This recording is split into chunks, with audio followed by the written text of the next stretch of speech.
All right, let's shift gears. Does anybody have any ideas for a new research project? I've been thinking during PEDS, we could look at how vaccine hesitancy affects appointment adherence. Maybe compare child visit attendance based on vaccine hesitancy. That's a great idea. It's manageable and very relevant. Yeah, interesting.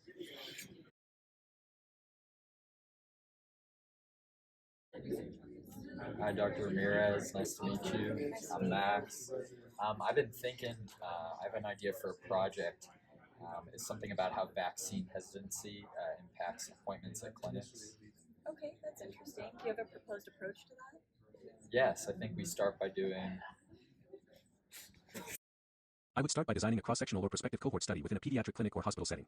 Caregivers of pediatric patients would be surveyed using a validated tool to assess their attitudes toward childhood vaccinations, categorizing responses into groups such as pro-vaccine, hesitant, or anti-vaccine. I would then track and compare well-child visit adherence over a defined period, e.g., 6 months to a year, across these groups. Appointment records would provide objective data on missed, rescheduled, or completed visits. Statistical analysis would help determine whether a significant correlation exists between vaccine hesitancy and appointment adherence, controlling for confounding variables like socioeconomic status, insurance type, and transportation access. Ethical approval and informed consent would be essential steps before data collection.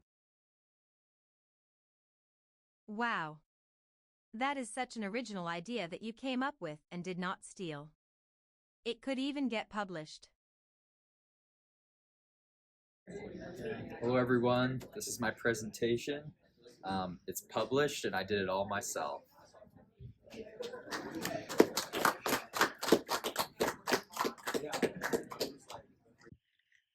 We identified three main challenges within this scenario.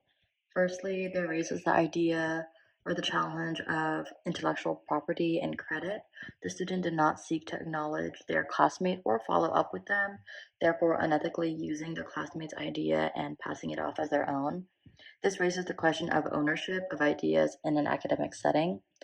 Secondly, there is a violation of trust and professionalism. Since the student did not communicate with their classmate who originally shared the idea, they stole the research project and have broken the trust of their colleagues by not giving credit where it was due. Ultimately, this is a violation of professionalism as well as it reflects poorly on the behavior of the student doctor, making them seem unwilling to be collaborative. And then lastly, the student is also likely to face professional and or academic consequences due to this dishonest practice. It could ultimately harm the student's professional reputation as well. The key takeaways in this skit center around the fact that the student that used the idea should have asked for permission before use. We can use this to learn. Namely, don't steal intellectual property. We should treat other students with integrity and respect and promote an environment of collaboration and inclusion rather than independent work. If you are interested in an idea, discuss it as a group and have collaborators in order to give credit where credit is due.